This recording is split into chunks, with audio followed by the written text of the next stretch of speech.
കഴിയുമ്പോൾ ചിലപ്പോൾ നിനക്ക് തോന്നും ഏറ്റവും വലിയ ബന്ധം ഭാര്യയാണെന്ന് തോന്നും. അതാ പ്രായത്തിന്റെ കുഴപ്പമാണ്. എല്ലാവർക്കും തോന്നും, ദുനിയാവിലുള്ള എല്ലാവർക്കും തോന്നും. കാരണം കല്യാണം കഴിയുമ്പോൾ ഒരു പുതിയ ജീവിത രീതി, ഒരു സുന്ദരിയായ പെണ്ണ് നിന്റെ കൂടെ എപ്പോഴും ഇങ്ങനെ ബൈക്കിൽ കറങ്ങാൻ, ജ്യൂസ് കുടിക്കാം, കരിക്ക് കുടിക്കാം, സിനിമ കാണാം, അങ്ങനെ കറങ്ങി നടക്കാം, പൂരപ്പറമ്പിൽ പോവാം. ഇതുവരെ ഉമ്മയിൽ നിന്ന് കിട്ടാത്തതൊക്കെ ഒരു ഭാര്യയിലൂടെ കിട്ടുമ്പോൾ അവള് പറഞ്ഞ കേൾക്കും, ഇനി നമുക്ക് ഈ ചുമയും കുരയായിട്ട് കിടക്കണം, ഉമ്മാന്റെ അടുത്ത് കിടക്കണം, നമുക്ക് വേറൊരു വീട് വെച്ച് മാറിയാൽ. വീട് വെച്ച് മാറാം, കുഴപ്പമൊന്നുമില്ല. പക്ഷെ അത് കല്യാണം കഴിഞ്ഞ് പിറ്റേ മാസം തന്നെ അങ്ങോട്ട് മാറുമ്പോൾ ഉമ്മാക്കുണ്ടാകുന്നൊരു സങ്കടമുണ്ട്. ഉമ്മാക്കൊരു ആഗ്രഹം ഉണ്ടാവൂലേ, മരുമോളെ ജീവിതം കാണണം. പിന്നെ ചില ഉമ്മമാരുണ്ട് ഇച്ചിരി ഡേഞ്ചറാണ്, ഇപ്പൊ അത് വിശദീകരിക്കണില്ല. എന്തായാലും തൽക്കാലം ഇപ്പൊ ഉമ്മാരെ വിഷയം പറയണോണ്ട് അങ്ങനെ പോട്ടെ. മരുമോളെ വിഷയം പറയുമ്പോൾ ഡേഞ്ചറായ ഉമ്മമാരെ, കുറച്ച് ഉമ്മമാര് ചെറിയ പ്രശ്നങ്ങളുണ്ട്. തൽക്കാലം ഇവിടെ ഇരിക്കട്ടെ. ഇപ്പൊ മരുമോള് പറയും, ഉസ്താദെ അതുകൂടെ പറഞ്ഞ മദ്രസയ്ക്കുള്ള സ്വർണം നമ്മൾ എന്തെങ്കിലും തീരുമാനമാക്കി തരാം, അല്ലാതെ നിങ്ങൾ ഒരു പക്ഷം മാത്രം പറഞ്ഞിട്ട് പോയാൽ ശരിയാവൂല എന്ന് പറയും. ഈ ഭാര്യയാണ് എല്ലാം എന്ന് കരുതുന്ന ചില മണക്കൂസന്മാരുണ്ട്, അത് വലിയ മണ്ടത്തരാണ്. നിങ്ങൾക്കെല്ലാം നഷ്ടപ്പെടും, ഒരു സംശയം അക്കാര്യത്തിലില്ല. സഹോദരിമാരെ സ്വർണം തന്നാലും ഇല്ലെങ്കിലും അത് പറയാതിരിക്കാൻ പറ്റൂല. കർണാടകത്തിൽ തന്നെ ചില ആളുകൾ പറയുന്ന ഒരു ചൊല്ലുണ്ട്. എന്താണ്? മുത്തുകെട്ടോള് ബന്ധാക തുത്തുകൊട്ടാള മരിബേട, അല്ലെ? അങ്ങനെയല്ലേ? കേട്ടിട്ടില്ലേ? മുത്തുകൊട്ടോള് ബന്ധാക തുത്തു കൊട്ടോള മരിബാട എന്ന് പറഞ്ഞ മുത്തം കൊടുക്കണോള് വന്ന ആഹാരം കൊടുക്കണോള് ഹത്തം ഹോകയ. മനസ്സിലായ? മുത്തം കൊടുക്കണോള് വന്നാൽ ആഹാരം തരുന്ന ഉമ്മ പിന്നെ വേണ്ടാന്ന്, പിന്നെ എവളെ മതി എന്നാണ് എന്റെ അർത്ഥം. അങ്ങനെയുള്ള ചില വമ്പന്മാരെ കൊണ്ട് ഭയങ്കര മോശമാണ് അതൊക്കെ. ഭാര്യയോട് നമുക്ക് ഒരു ഹെക്കുമത്തിലാണ് ഇതൊക്കെ. ഇപ്പോൾ കുടുംബജീവിതം എന്ന് പറഞ്ഞ ഒരു ഹിക്കുമത്തിലാണ്. ഭാര്യയോട് നമുക്ക് ആ രീതിയിൽ ഒരു ഉമ്മയെയും ഭാര്യയെയും പിണക്കാതെ കൊണ്ടുപോകാൻ കഴിയുന്നിടത്താണ് നമ്മുടെ വിശ്വാസത്തിന്റെ ഒരു മധുരം നമുക്ക് ആസ്വദിക്കാൻ കഴിയുന്നത്. ഉമ്മയും ഭാര്യയും പിണക്കാതെ കൊണ്ടുപോകുന്ന സ്ഥലത്താണ് വിശ്വാസത്തിന്റെ ഒരു മധുരം മനോഹരമായിട്ട് നമുക്ക് ആസ്വദിക്കാനും മനസ്സിലാക്കാനും കഴിയുന്നത്. ആ രീതിയിലേക്ക് നമ്മൾ എത്തണം. അബൂ ഹുറൈറ റളിയല്ലാഹു തആല അൻഹുവിന്റെ ഉമ്മ ഇസ്ലാം മതം സ്വീകരിച്ചില്ല. ഇസ്ലാം മതം സ്വീകരിച്ചില്ല എന്ന് മാത്രമല്ല, മഹാനായ അബൂ ഹുറൈറ റളിയല്ലാഹു തആല അൻഹു നബി തങ്ങളിൽ വിശ്വസിച്ചപ്പോൾ ഉമ്മ അബൂ ഹുറൈറ റളിയല്ലാഹുവിനെ കളിയാക്കാൻ തുടങ്ങി. അപ്പുറത്തെ റൂമിൽ അബൂ ഹുറൈറ റളിയല്ലാഹു തആല അൻഹു വന്ന് ലാ ഇലാഹ ഇല്ലല്ലാഹ് മുഹമ്മദ് റസൂലുള്ളാഹി സ്വല്ലല്ലാഹു അലൈഹി വസല്ലം സുബ്ഹാനല്ലാഹി ബിഹംദി ഇതൊക്കെ ചൊല്ലുമ്പോൾ ഉമ്മ അങ്ങോട്ട് പറയും, തുടങ്ങിയിട്ടുണ്ട് ഒരു പ്രാന്ത് തുടങ്ങിയിട്ടുണ്ട്. ഇവന് വേറെ ജോലിയൊന്നുമില്ല, എങ്ങനെ കളിയാക്കൽ തന്നെ, പരിഹസിക്കൽ തന്നെ. അബൂ ഹുറൈറ റളിയല്ലാഹു അൻഹു മുത്ത റസൂലിന്റെ മുമ്പിൽ വന്നിട്ട് പറഞ്ഞു, നബിയേ, ഞാനും കുടുംബവും ഉമ്മാന്റെ അടുത്തിരുന്ന് മാറാൻ പോകുന്നു നബിയേ.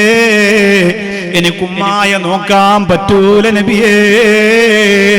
ഞാൻ നിസ്കരിക്കുമ്പോ കളിയാക്കുന്നു, ഞാൻ സ്വലാത്ത് ചെല്ലുമ്പോ കളിയാക്കുന്നു. ഉമ്മ വിശ്വസിക്കുന്നില്ല നബിയേ, ഉമ്മ വിശ്വസിക്കുന്നില്ല നബിയേ. അതുകൊണ്ട് അവിടുന്ന് എനിക്ക് അനുവാദം തരണമെന്ന് പറഞ്ഞപ്പോ അല്ലാഹുവിന്റെ റസൂല് പറഞ്ഞു, അബൂ ഹുറൈറ, ലോകത്ത് ഒരു മകന്റെ ഏറ്റവും വലിയ ബന്ധം ഉമ്മയോടാണ് മോനെ. ആ ഉമ്മാടെ വയറ്റിനകത്തല്ലേ നീ കിടന്നത്, ആ ഉമ്മാടെ വയറ്റിനകത്തല്ലേ നീ നീന്തിക്കളിച്ചത്. എത്ര വേദനിച്ചിട്ടാണ് ആ ഉമ്മാടെ വയറ്റിൽ നിന്ന് നീ പുറത്തു വന്നത് മോനെ.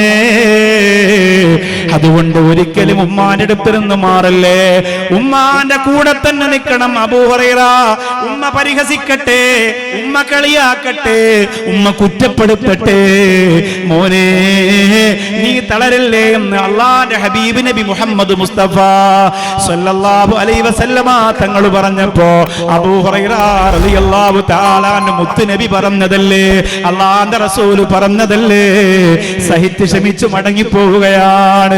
കുറെ ദിവസം കഴിഞ്ഞപ്പോ ഉമ്മ പ്രാന്തിയെ പോലെ മുത്തുനബിക്കെതിരെ, അല്ലാഹുവിനെതിരെ തിരിഞ്ഞപ്പോ, ഇനി എനിക്ക് സഹിക്കാൻ വയ്യ നബിയേ, ഇനി എനിക്ക് ക്ഷമിക്കാൻ കഴിയില്ല നബിയേ.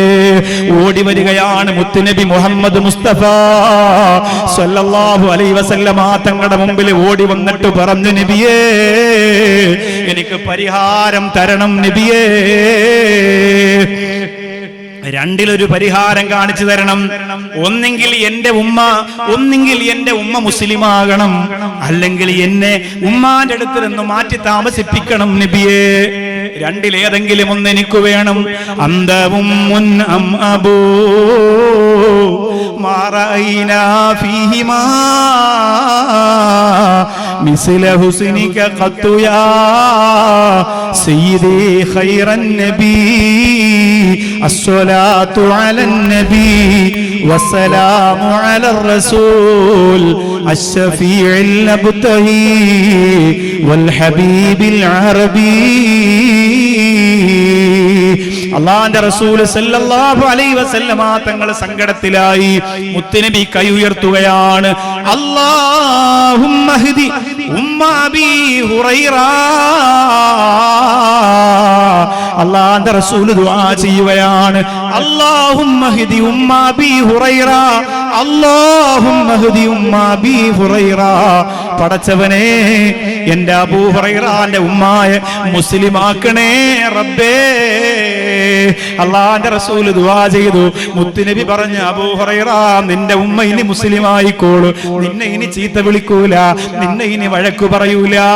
അബൂ ഹുറൈറ റളിയല്ലാഹു അൻഹുവിന് സന്തോഷമായി. ഉമ്മാടെ അവസ്ഥ എന്തെന്നറിയാൻ ആവേശമായി. വീട്ടിലേക്ക് ഓടിച്ചെന്നു.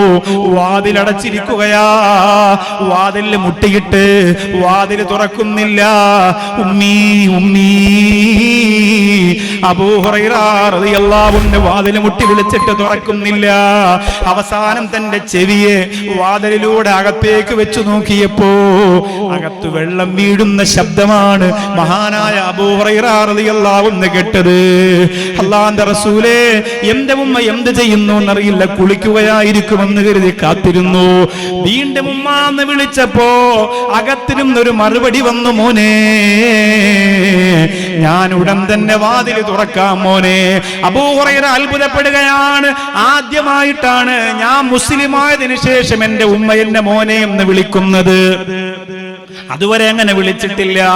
ആദ്യമായിട്ടാണ് മോനെ എന്നൊരു വിളി കേട്ടത്.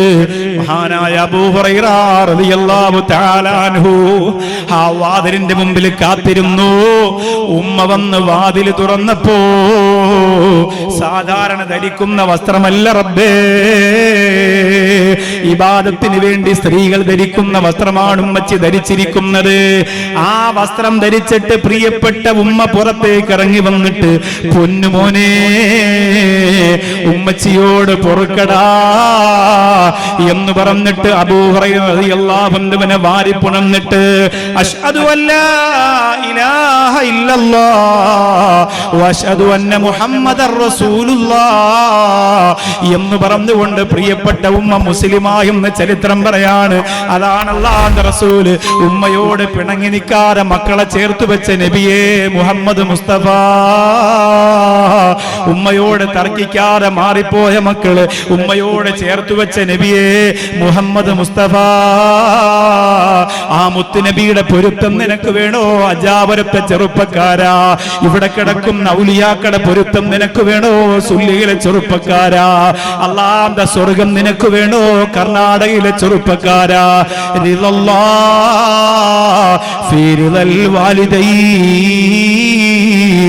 അല്ലാഹുവിന്റെ തൃപ്തി കിട്ടണമെങ്കിൽ മാതാപിതാക്കളുടെ തൃപ്തി നിനക്ക് ആവശ്യമാണ്. അസ്സലാത്തു വസ്സലാമു അലൈക യാ റസൂലല്ലാഹ്. അസ്സലാത്തു വസ്സലാമു അലൈക യാ ഹബീബല്ലാഹ്. അസ്സലാത്തു വസ്സലാമു അലൈക യാ റസൂലല്ലാഹ്. അസ്സലാത്തു വസ്സലാമു അലൈക യാ ഹബീബല്ലാഹ്. ഉമ്മത്തന്റെ കാൽച്ചുവട്ടിൽ സ്വർഗമാണ് മൊഴിഞ്ഞവർ. ഉമ്മ നൽകിയിട്ടും കാൽ കഴുകിയിട്ടും സ്വർഗം നേടാൻ മൊഴിഞ്ഞവർ. അസ്സലാത്തു വസ്സലാമു അലൈക യാ റസൂലല്ലാഹ്. അസ്സലാത്തു വസ്സലാമു അലൈക യാ ഹബീബല്ലാഹ്.